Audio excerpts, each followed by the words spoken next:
utagushima yabahe. Iryo jambo ni ukuri. Utagushima yabahe.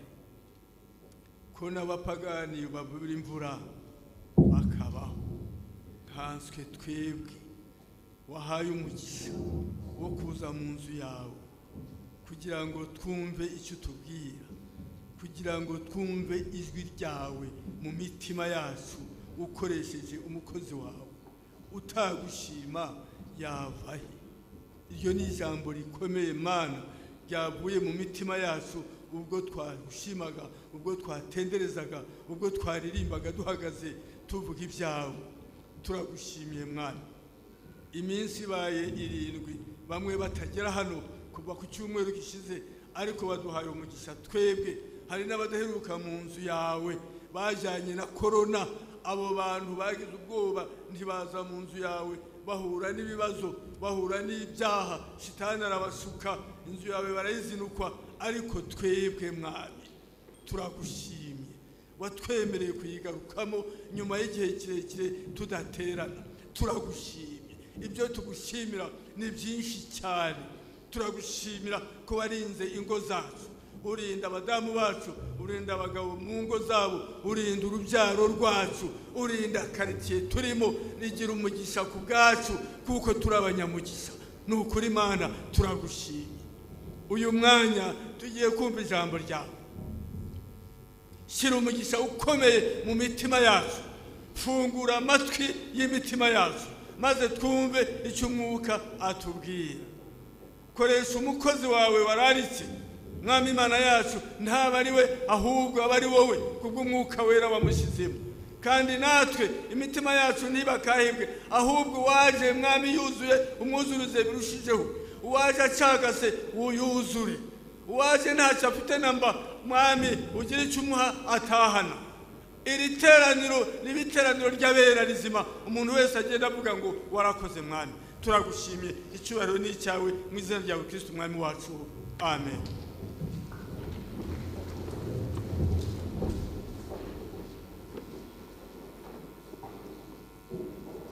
Haleluya. Usoma ijambo ry'Imana usanga hano mu rwandiko rwa 2 rwa Timoteyo ibice 4 n'umurongo wa 11. Urwandiko rwa 2 rwa Timoteyo ibice 4 umurongo wa 11. Ndaje kubabwira n'ahandi habiri turi gusoma. Niba mwahabonye dusomye mu izina rya Yesu.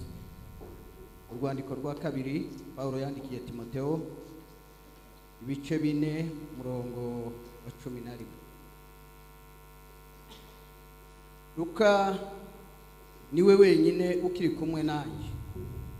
Shaka Mariko umuzane kuko angirira umumaro wo kunkorera. Subiyemo muri uwo murongo. Shaka Mariko umuzane kuko angirira umumaro wo kunkorera. Kadusome igitabo cy'Abami ba 2 ibice 5 umurongo wa 2 turagera ku murongo wa 4 cyangwa wa 5. Icyo gihe Abasiriya bajaga gutabara bakarema imitwe y'abanyazi. Bukeye baja mu gihugu cya Isirayeli, banyagayo umukobwa muto abumuja wa Mukanamani. Bukeye uwo muja abwira nyirabuja ati, icyampa databuja agasanga umuhanuzi w'i Samariya yamukiza ibibembe. Namani aja kubwira shebuja ibyo umuja waturutse mu gihugu cya Isirayeli yavuze. Nuko umwami w'Isiriya byumvise abwira Namani ati haguruka ugende, nanje ndandikira umwami w'Abisirayeli urwandiko. Duhagararire mu gitabo cya Samweli wa mbere ibice 16 murongo wa 8 tugeze ku murongo wa 13. Yesayi aherako ahamagara Abinadabu amumurikira Samweli. Samweli aravuga ati uyu nawe siwe Uwiteka yatoranyije. Yesayi ariyongeza amurika Shama, nabwo Samweli aravuga ati uyu nawe siwe Uwiteka yatoranije. Nuko Yesayi amurika Samweli abahungu be 7. Maze Samweli abwira Yesayi ati aba si bo Uwiteka yatoranije. Samweli abaza Yesayi ati abana bawe bose naba? Aramusubiza ati hasigaye umuhererezi ariko aragiye intama. Samweli abwira Yesayi ati muntumire bamuzane, kuko tutari buje kurya ataraza. Nuko aramutumira amujyana mu nzu.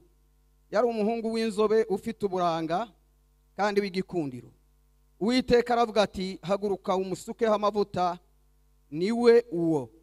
Samweli aherako yenda ihembe ry'amavuta ayamusukiraho imbere y'abakuru be. Uhereye ubwo umwuka w'Uwiteka akajaza kuri Dawidi cyane, nuko Samweli arahaguruka asubira i Rama. Amen. Muraho mwese, nejejwe no kubana namwe muri uyu munsi. Nubwo hari icyorezo cya COVID tudashobora guhoberana, ariko reka mbasabe duhoberane muri ubu buryo. Tugire dutya twese kandi turaba twahoberanye. Mbahobeye mu izina rya Yesu Kristo umwami. Amahoro ya Yesu abe murimo. Amazina yanje nitwa Mudagiri Noah. Iryo rya Mudagiri zashaka kugora abantu ntibashoke barifata vuba, ariko irya Noah ryo murarifata uko murumva ni iryo muri Bibiliya. Ubundi ndi umupasteri uri mu kiruhuko cy'izabukuru. Karabo twari kumwe nababwiye nti ubu ndaruhutse, ndi mu kiruhuko cy'izabukuru, ariko mwandenganyije uko mwambwiye ngo nje kubwiriza, nukuvuga ngo mwashubije mu mirimo nagiye gukora, ariko kandi ndi mu kiruhuko cy'izabukuru. Nyamara ndashima Imana, twebwe abantu tubaho tugakura tugasaza tukaja no mu kiruhuko cy'izabukuru, ariko uwo twizeye arakora umunsi ku wundi. Nta n'umunsi azaja mu kiruhuko cy'izabukuru, nta n'umunsi azasaza ngo batubwire bati ya Mana yanyu yabaremye igize iminsi nayikora noneho yashaje ubanza yitwaje akabando. Oya, nta munsi n'umwe izitwaza akabando. Ahubwo hari aho umuhanuzi yamubonye abivuga hariya mu gitabo cy'umuhanuzi Yesaya, aravuga ngo mbese ninde uri uturutse i Bosira ngo agendana imbaraga ziwe wenyine, ngo agendana n'ubutware bwe wenyine, ngo mbese uriya ninde? Ngo nuwahozeho byose bitararema. Uwo niwe wenyine gusa utazitwaza akabando, kandi uwo ni utazaje mu kiruhuko cy'izabukuru. Ntimunatekerezega ngo ahari ngo ubwo ndi mu kiruhuko cy'izabukuru muti nonega ndabyanga. Oya, biranezeza cyane. Uziko taraje mu kiruhuko cy'izabukuru narakoraga cyane. Ngaho uri muri administration, ngaho uri mu manama, ngaho uri mu mpaka, ngaho uri hehe. Ariko maze kuja mu kiruhuko cy'izabukuru, buri gitondo mbyukira kuri Bibiliya yanje, akaba ariyo tuvugana, niho muri biro. Ndetse hakaba iyo nicara iruhande nkayisoma, najya kugeza ngo mu masaa 4 kumva ngize n'ibitwenge, kumva ndasa naho ndi kumwe n'abandi bantu benshi, ndasa n'uri mu matsinda atangaje. cyo gituma rero Imana yacu ntiraje mu kiruhuko cy'izabukuru. Ariko rero njewe nimubona naho nanirirwa, mwibuke ko nababwiye ko ndi mu kiruhuko cy'izabukuru. Imana ishimwe.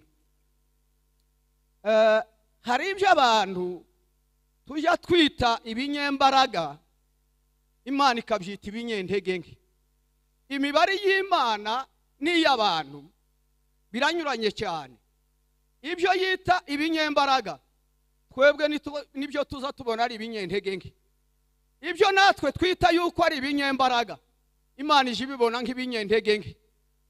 Abo twita yuko ari abanyabwenge buhanitse, niba Imana ije ivuga ngo mbese abanyabwenge bari, ugasanga imibare y'Imana itandukanye n'iy'abantu.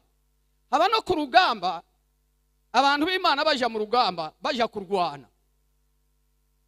Imana aho ibonye hari abantu benshi, ije ihatuma bake. Aho ibonye hari ibikoresho bikomeye, ikahajana ibikoresho bike. Murumva iyo mibare y'Imana? Aho ibonye hari abantu bake, ikahatuma benshi. Urebye iyo mibare wotangara cyane, ukibaza uti mbese ibi ni biki? Ariko niyo mikorere y'Imana. Tugiye kuganira ijambo rivuga ngo ukwiriye kuba umunyamumaro mu gihe cyawe. Ukwiye kuba umunyamumaro mu gihe cyawe, cyangwa uw'ingirakamaro mu gihe cyawe. Dusomye amagambo hariya mu rwandiko rwa Timoteyo, Paulo aha yamwandikira amubwira hejuru ya Mariko. Yaramubwiye ngo Luka niwe dusigaranye, ngo ariko ugende ushake Mariko ngo uzamunzanire, ngo kuko ajangirira umumaro. Uzanshakire Mariko umunzanire. Turavuga bukeya ku mateka ya Mariko, ariko kandi bukeya urumva nyine niyo umuntu anashaje, rimwe na rimwe n'amateka ntuje uyibuka, ukagenda uyatanzira. Ariko turagerageza kuvuga uko Mariko yari ameze nuko yari ateye. Mariko uyu nguyu ise ntazwi cyane, sinzi niba yarapfuye. Mariko akiri mutoya, ntibakunda kuvuga se cyane, ariko bavuga nyina. Nza nkunda kumva abantu kenshi bavuga icyo bavuze, bakavuga ngo uwase, ngo usana se. Kabaza ntese usana se ntawasana nyina we? Kubera iki bamwitirira ngo usana se? Ise we bana banyamezi make, isa murera avutse, ariko nyina yamugumanye mu nda amezi menshi. Kubera iki isa tosana nyina? Ariko ugasanga nyine niko abantu tuvuga, ndetse ukumva n'uwo bavuze ngo ntasana se, ukabona abantu barasa nkaho bagize ikibazo. Ariko se ni ikibazo nyabaki mufite? Usana nyina we se arasa nabi? Mariko ntiyarazwi se, ariko bari bazi nyina. Nyina yitwaga Mariya, kandi bari bafite inzu yabo muri Yerusalemu. Niho abakristo b'itorero rya mbere bajaga basengera mu nzu ya Mariya. Muramwibuka neza abigishwa barimo basengera Petero. Petero yafunzwe, Petero ari muri gereza, bamuhora ijambo ry'Imana. Abakristo baraterana barasenga, barasenga cyane, barasenga cyane. Njya natekereza ngo none bariyirije.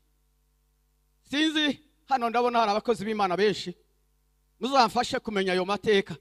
Ariko birashoboka ko biyirije, barasenga barasenga barasenga, kandi bamenya ko iyo bahaye basenga yumva. Ariko mu mwanya mutoya Petero baraje, marayika amaze kumubohora amukuye muri yanzu y'igereza. Petero araza arakomanga, wakomange ku rugi. Umukobwa wari ku muryango aravuga ati mbonye Petero. Bati reka reka, ntabwo ari Petero, ahubwo ubonye marayika we. Kandi barimo basenga ngo Imana igira iti, Imana ibabohorere Petero. Imana iramubohoye, ariko batangiye kuvuga ngo reka reka siwe, ngo ntabwo ari we. Reka mbabwire, rimwe na rimwe tujya dusenga, ariko ugasanga uko dusenga tuvuga n'Imana nkuru, Imana y'inyamaboko, ariko ugasanga ntitwizeye ko ishobora byose, ntitwizeye ko ishobora gukora kiriya kintu twasabye. Ariko Bibiliya iratubwira ngo icyo muzasaba cyose mugishizeho umutima ngo mwizere yuko mwagihawe kandi muzakibona kandi kizaba icyanyu. Ariko nubwo basenze ntabwo bizeye batyo. Nyamara turi kuri Mariko Paulo na Barnaba baje mu ivugabutumwa bagenda nk'aba misiyoneri ba mbere. Ndibuka burya kuba misiyoneri ni ikintu kitoroshye, ni ikintu kigoye cyane. Nibutse umumisiyoneri umwe w'umusedwa yitwaga Joel Erickson, niwe watangije itorero rya Pentecote hariya muri Kongo. Ariko yagize amahirwe make apfa adasize n'umwana, kubera kuko icyo gihe niho bari bagitangira bahura na malaria nyinshi n'igihugu batazi. Amaze uwo mugabo Joel Erickson arapfa, apfana n'umudamu we, nta mwana basize. Ariko ngo baje gupfa barahishurirwa, baba mwiyerekwa. Baramubwira ngo hejuru y'umurambo wawe ngo hazubakwa itorero, ngo kandi iryo torero rizakwira mu bihugu byose. Burya kuba misiyoneri ntabwo byoroshye.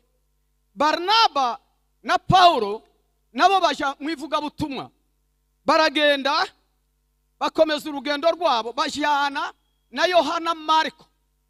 Navuze ngo Mariko iryo zina rirasobanura ngo ni inyundo nini. Inyundo nini. Sinzi impamvu yatumye bari mwita kandi bakamwitirira n'iyo nyundo nini. Ariko ngo iryo zina ntabwo ari iryo zina ryiwe bwite. Izina rye bwite ni Yohana.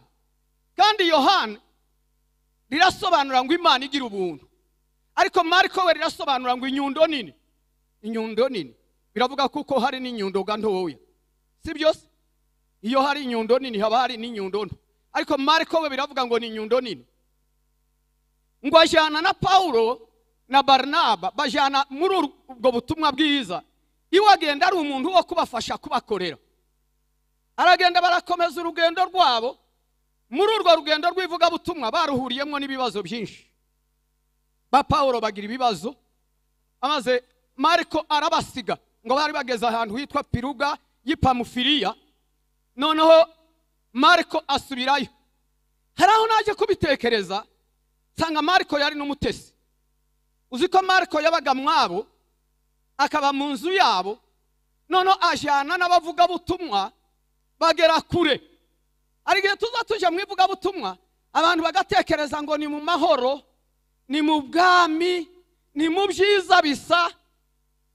Ariko niba hari abavugabutumwa bari hano none banumve neza, mu ivugabutumwa si mu mahoro gusa. Dushobora no kuhakubitirwa n'ibiboko, dushobora guhura n'ibibazo. Ariko no muri ibyo bibazo umwanditsi w'Abaheburayo yaravuze ngo dutumbira Yesu wenyine, ngo niwe banze ryo kwizera kandi niwe uzagusohoza. Muri ririya vugabutumwa nubwo ryagira ibibazo, tumbira uwaguhamagaye. Reba Yesu wenyine niwe banze ryo kwizera kandi niwe uzagusohoza. Haleluya. No babwira inkuru nkababwira bukaba bwakwira. Ntekereje ukuntu twabanye n'uwo mugabo mwivugabutumwa nigeze gukora. Hari igihe kimwe nahuye n'ibibazo, ndavuga ngo noneho ngiye kubishingukamo. Mwijoro mbona umuntu uje arambaza ngo se ngo wari wageraho Petero yageze. Nibuka ko Petero yabambwe bamucuritse umutwe, ariko nibuka ko nje nta urambamba, ahubwo gusa ko ari no kuntuka byari bitutsi gusa, nta nubwo yari n'inkoni, nta nubwo bari bankubise. Ariko ngo mare kumva icyo kintu ndasubira ndongera mbisubiramo, none mbisaziyemo. Haleluya. Nababwiye ngo hari umwe gusa udasaza. Imana ntiritwaza akabando, nta nubwo izasaza, nta nubwo izaje mu kiruhuko cy'izabukuru, nta n'uzayitsimbura muri biro yayo. Ibiro byayo izabihora mu iteka ryose, natwe kugeza ubwo tuzazamuka tuyimusangemo tumubaze ngo rega naho uzukorera. Haleluya. Mugabo umwe yo yigeze kuvuga ngo narayishatse, nyishaka higikorera, nyishakira imbere sinayibona, nyishakira iburyo n'ibumoso sinayibona. Ngo ariko hari ahantu yari yanihishe, hari ahantu yari yihishe. Rimwe na rimwe izisa nk'idahaye tureba, turi mu bibazo, turi mu byo duhaye ducamo. Ariko reka nkubwire ngo humura, humura. Ibyo bibazo uri mucamo ni isomo Imana ihaye koherereza ngo unyure muri iryo somo uzahora ukomeze nk'izahabu nziza. Irakunyuza muri iryo somo ngo uzasohokemo uri uw'umumaro, uri uwo kugirira abandi umumaro, uzosohokemo uri uw'agaciro. Hari abantu bagera bakakubona nk'udafite agaciro imbere y'abantu, ariko imbere y'Imana turaba agaciro. Imana yaturemye turaba umumaro. Nta muntu n'umwe Imana yohereje mu isi adafite umumaro. Nta muntu n'umwe Imana yaremye ngo imutume mu isi idafite icyaje gukora. Ariko Imana yakuremye, haleluya. Ndetse reka mbaze mbabwire, uzi ko Imana yaturemye mu shusho yayo? Reba mugenzi wawe uko asa kose, urebe n'umusaza. Sinzi niba ruko naje nshaje, abasaza bambabarire ntimugire ngo nabirasiriye, ariko niba barebe barasanga mu maso hanyu mumaze kugira imipfunyararo, ariko murasa n'Imana, kuko Imana yabaremye mu shusho yayo. Kandi Imana yaturemye mu shusho yayo, ngo imare kuturema mu shusho yayo, Imana idutuma mu isi. Kandi idutuma mu isi ngo tujye kuba ab'umumaro muri iyi si, tujye kugira icyo dukora muri iyi si. Imana ntiyigeze idutuma mu isi kujya kuba abashomeri. Amen. Ndibuka umunsi umwe navuze kandi iryo jambo, ndavuga ngo Imana ntiyadutumye kuza mu isi kujya kuba abashomeri. Abantu ubu ngubu sinzi ukuntu abantu bahinduye inyigisho, bagafata akantu gato gusa bamashiraho akantu kavuga ngo pasteur yaravuze ngo Imana ntikunda abashomeri. We navuze ngo Imana ntiyadutumye mu isi kuza kuba abashomeri. Hari n'umuririmbyi wabiririmbye aravuga ngo maze imirimo ajampa ngo ninyirangiza azagira ati ngo azampamagara ngeze mu ijuru iwe. Kubera iki? Kuko narangije imirimo ajampa. Ubu rero ntiturarangiza imirimo, turacyayirimo, niyo mpamvu turiho. Haleluya. Niba turiho none turiho kubwira iya mirimo Imana ihayiduha ngo dukore. Uraza kumva uti none se ari yugikora tiwatubwiye ngo uri mu kiruhuko cy'izabukuru, none se ubuko ndakora iki? Ubu so simbaye nkora, ariko iyi mirimo ninyirangiza azampamagara angeze mu ijuru iwe, kuko yantumye kuja gukora. Umwanditsi wa Zaburi yaravuze ngo ni igitangaza Uwiteka, ngo mbese umuntu niki kumwitaho, ngo umuntu niki kumugenderera. Imana igitugenderera umunsi ku wundi. Haleluya. Igitugenderera umunsi ku wundi, ngo umuntu niki kumwibuka, umuntu niki kumugenderera. Ngo dore wenze kumugira nk'Imana, ngo aburaho hato. Ariko se muzi ko naho hato huzuye? Imana yahujurije mu sito. None naharya hatoya tutasaga n'Imana, Imana yahujurije muri Kristo. Amaze bituma Kristo avuga ngo ninje muzabibu w'ukuri, namwe muri amashami. Amashami ajagira gute? Aja yonka amakakama, akonka amakakama ya wa muzabibu, bigatuma twera imbuto zisa n'umuzabibu. Tiwakwera imbuto zisa na Yesu utaragumye muri we. Yaravuze ngo nimuguma muri nje, n'ijambo ryanje rikaguma muri mwe, ngo nibwo muzera imbuto. Ngo kandi icyo nicyo kinezeza Data, ngo nuko mwera imbuto nyinshi. Nimureke twonka amakakama. Kugira ngo ube uw'umumaro, hari icyo wamize, hari icyo wamize, hari icyo wonse, hari icyo wakiriye, hari ikibitse mu bugingo bwawe. Icyo kibitse mu bugingo bwawe ntabwo kizapfa. Imibiri dushobora kubona imibiri ipfa. Ejo bundi muzumva buti pasteur wari hano ngo Imana yamuhamagaye ngo yitabye Imana, ariko se ntiyari yatubwiye ngo ntazapfa. Simbabwiye ko ntazapfa mu mubiri, ariko ubuzima bundimo n'ubuzima bwa Kristo. Ubwo buzima ntibuzapfa. Yaravuze ngo uryo umubiri wanjye akanywa n'amaraso yanjye. Ayo n'amagambo tujya tuvuga turi ku ruhimbi. Akanywa n'amaraso yanjye, ngo nanje nzamuzura ku munsi w'imperuka. Nukuvuga ngo twariye umubiri wa Yesu, tunywa n'amaraso ye. Ubuzima bwa Yesu bwivanga n'ubwacu, noneho ubuzima bwacu buzabaho iteka n'iteka. Haleluya. Uri uw'umumaro n'icyo Imana yakuremeye. Imana yakuremeye kugira ngo ube uw'umumaro. Ntabwo yakuremye ngo uze kuba umushomeri hano mu isi. Oya, ariko Imana yakuremye uza kuba uw'umumaro. Haleluya. Yesu ashimwe. Ati wa musaza arashakuje, nari nasakuza se. Haleluya. Kandi nageze hano iwanyu numva hari ibintu bibarimo bihaye binkwega. Mwaririmbye muraririmba cyane mbora mufite imbaraga, numva nanje biriya bintu byanyu biranguruye. Ahandi nza nigendera nabo nkabona nabo babaye abanyentege nke, nanje nyine nkibera umusaza. Ariko mwagize neza, muraba umumaro, Imana yabaremye muraba umumaro. Mariko ngo ku rugendo rwa kabiri bari kumwe na Paulo na Barnaba, noneho bari baratandukanye. Mu rugendo rwa kabiri Paulo abwira Barnaba ati twongere dusubireyo, tujye gusura ya matorero twanyuzemo. Barnaba ati koko tugende. Ngo bajye kugenda arongera azana Mariko. Paulo amukubisa amaso ati wisi Mariko wa wundi wadutereranye, none kandi uramuzanye. Bibiliya iravuga ngo Paulo yari mwene se wabo wa Barnaba. None Barnaba agashiraho nako ka mwene se wabo aramuzana, birakaza Paulo. Paulo aravuga ati ntabwo nje nsubira kujana na Mariko. Mariko w'umuhemu, Mariko w'ubwoba wadusigiriye ipiruga, none uramuzanye kandi ngo habe intonganye. Baratandukana, Barnaba na Paulo baratandukana. Paulo ajana na Sira, Barnaba nawe ajana na Mariko. Ariko nimusoma ibyakozwe n'intumwa ibice 16 murasanga Paulo na Sira bari mu nzu y'igereza ngo bararirimba ubwiza bw'Imana buramanuka. Nubwo bari baboshwe n'iminyororo, iminyororo iradohoka. Idohorwa n'iki? Ubwiza bw'Imana bwari bwamanutse. Iyo ubwiza bw'Imana bumanutse na za gereza zirabyumva, za gereza zirabimenya, zimenya yuko hari abana b'Imana. Haleluya. Abo twari kumwe kare nababwiye ngo n'ingumba zirazimenya ko hari ubwiza bw'Imana. Habe n'abarya abaganga bamaze kuvuga ngo ni ingumba zitazabyara kugeza iteka ryose, ariko ku Mana birashoboka. Abo twari kumwe kare nababwiye ngo kiri muto najyaga mbwiriza ubutumwa bwiza, byageraho ngo hamaze kugira imbaraga nkiruka, ariko mwihangane ntahonye kimbwirega kandi ngo ndasobaniriruke njya hehe, sinabishobora. Amaze rimwe tuja mu giterane ngo tumare kukigeramo, baducumbikira mu nzu. Iyo nzu nyiri nzu umudamu atwakira neza cyane, twarabavuga butumwa babiri, nono araducumbikira mu wiwe. Ngo bucyo mbaza mugenzi wanje ndamaza ntese uyu mudamu abana bagiye he?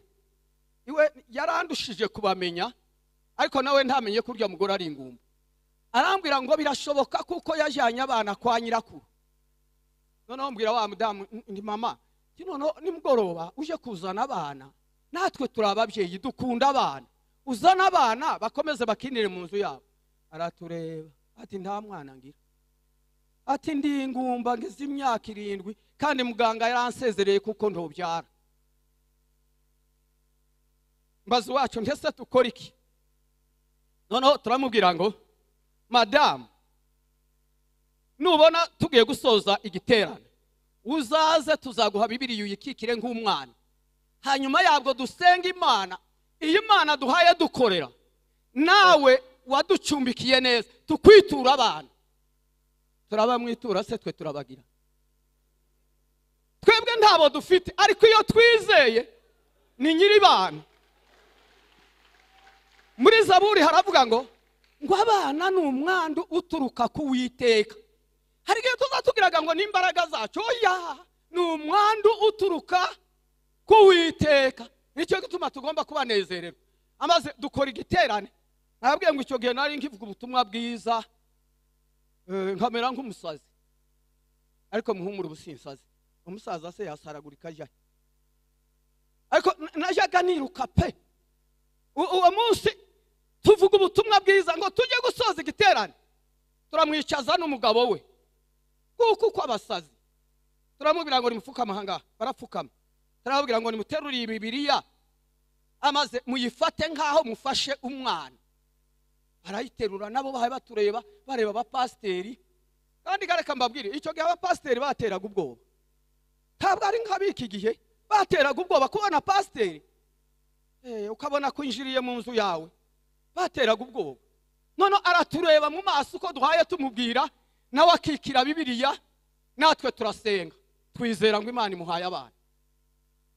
hanyuma turataha turagenda ngo tugere mu nzira mbwira mugenzi wanjye wamuvuga butumwa ese pastor uriya mugore atabyaye twakongera twavuga ubutumwa arambwira ngo njewe nari nabitekereje ngo ariko nanga kukubwira ngo ntajya kuguca intege ati none wewe urabivuze arambwira ngo ndakurahiye ngo ni ukuri kw'Imana ngo uriya mugore atabyaye sinokongera kuvuga ubutumwa bwiza ati ni ukuvuga ngo iyo Mana dukorera ntayibiriho turagenda umwaka uraza urashira kuwa kabiri mu mugoroba nicaye imbere y'inzu yanjye umuntu umwe araza arambwira ngo inyuma hari umugore wananiwe ngo uhetse n'umwana ngo yavuze ngo arabe umushyitsi wawe tabashitsi ndabamenyereye nibaze ndabakira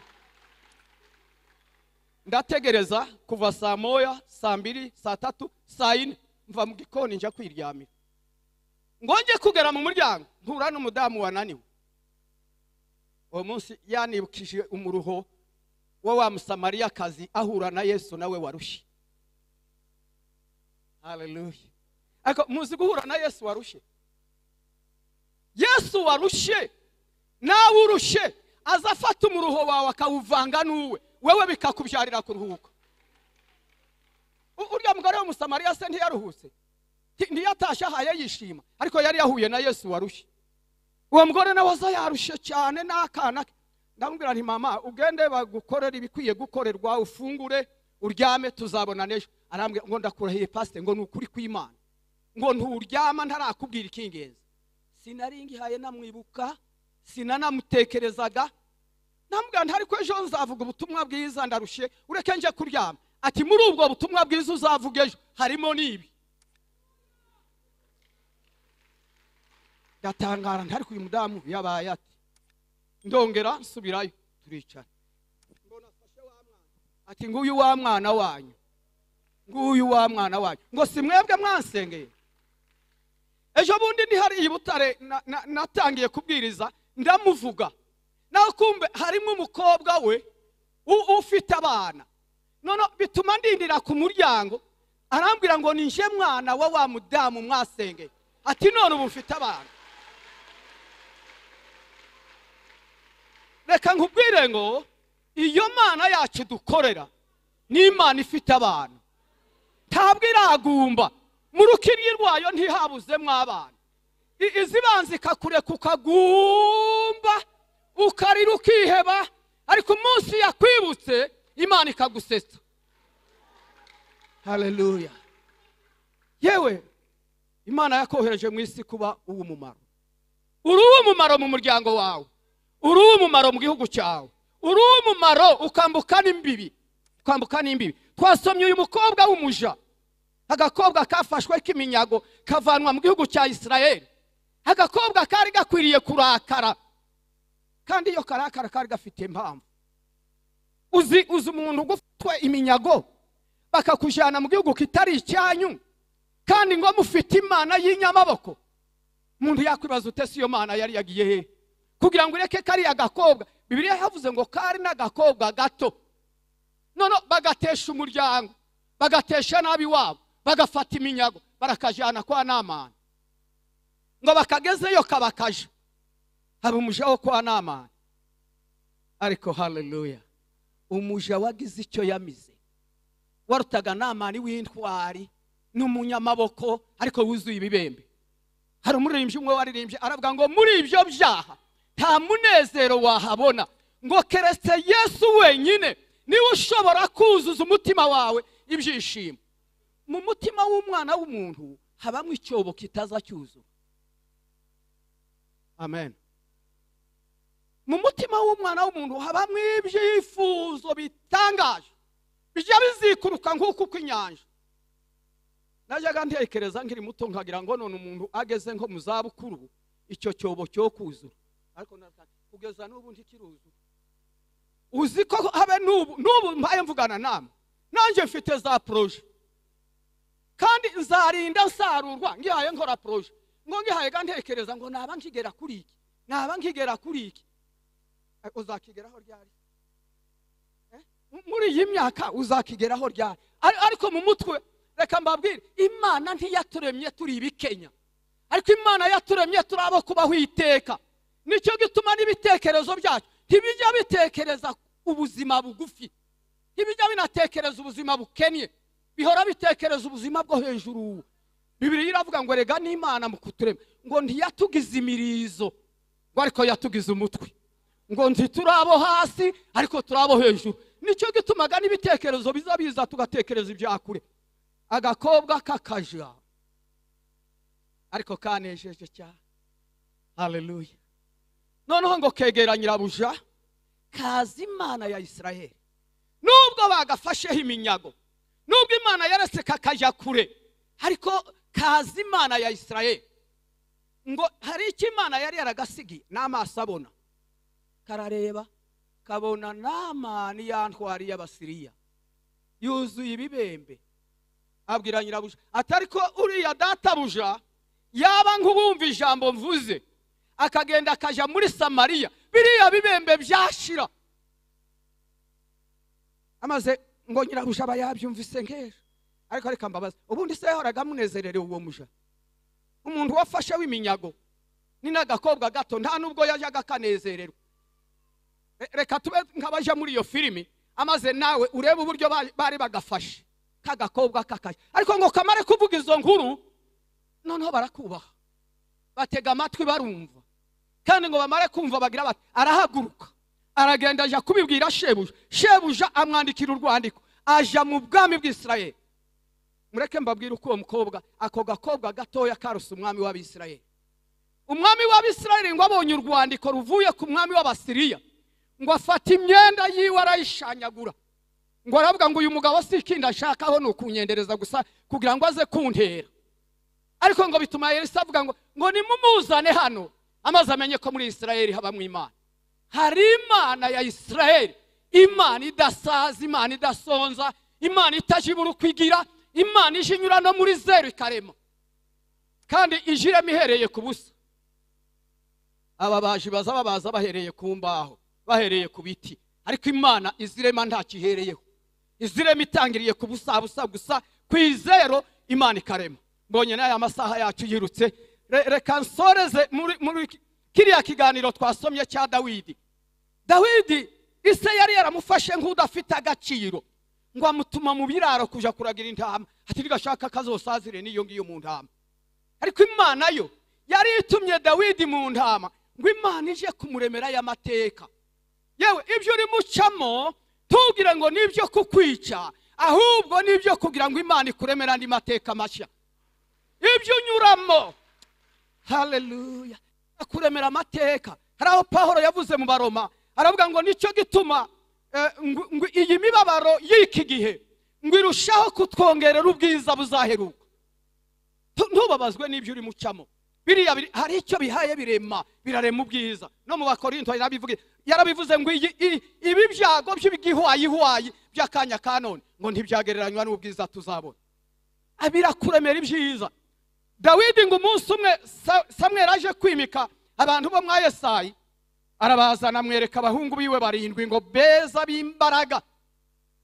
Samweli aravuga ngo ariko Uwiteka saba yantumyeho.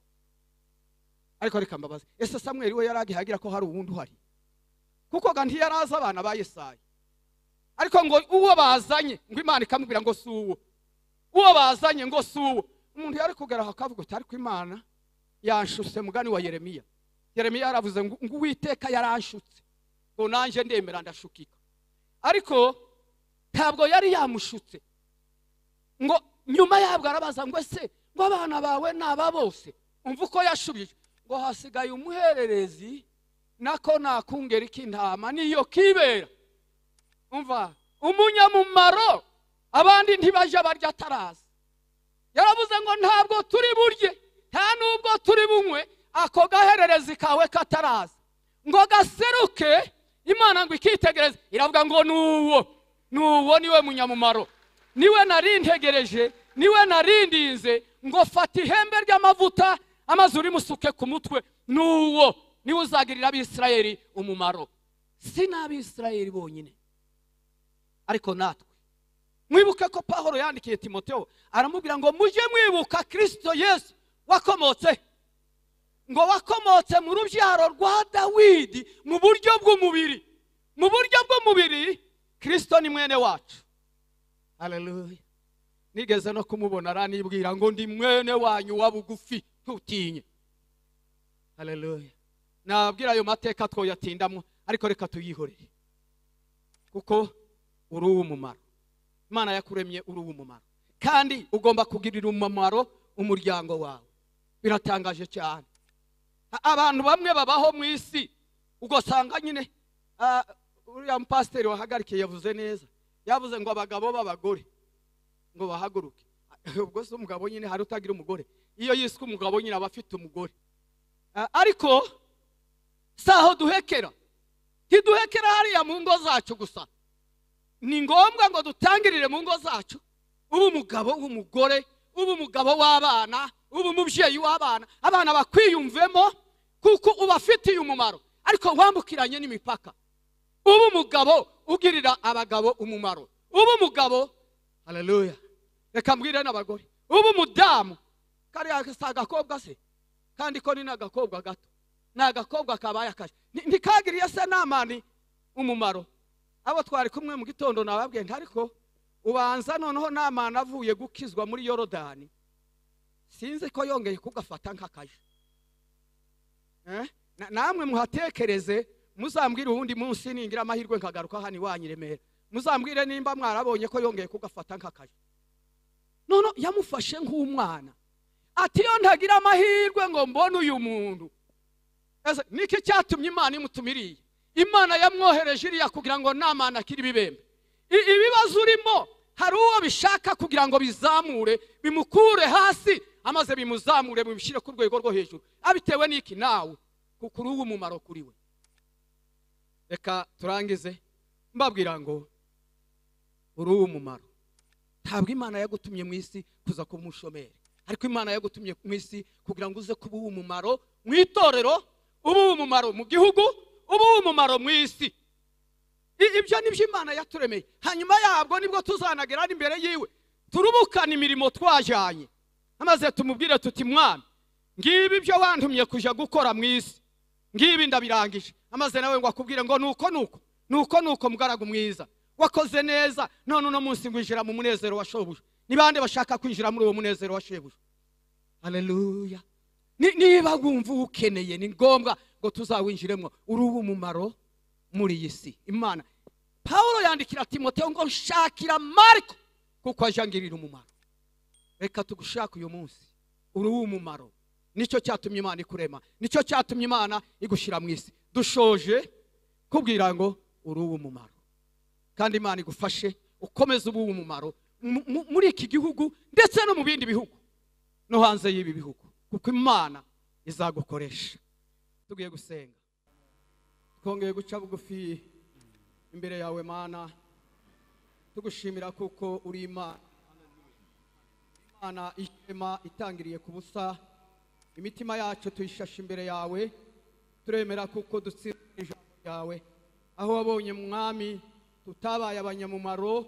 Uyu munsi utureme ubutanga bushya, twongere tuba umumaro muri iki gihugu, twongere tuba umumaro muri iri torero, twongere tuba umumaro mu ngo zacu, twongere tuba umumaro ahantu hose Mwami. Dusabye nk'umugaragu wawe Dawidi, ongera ushyire ibyishimo mu mitima yacu biruta iby'uburumbuke bw'amasaka na vino. Wongera uturemere imitima igushima, imitima iguhimbaza. Aba bose bumvise ijambo ryawe Mana, ureke baritahane kabatahanye iminyago myinshi ivuye ku Mana, ivuye mu kuboko kwisumba byose. Urakoze Mana kubituremeye. Amashimwe n'icyubahiro no guhimbazwa bibi byawe iteka ryose kubwa Yesu Kristo Mwami. Amen.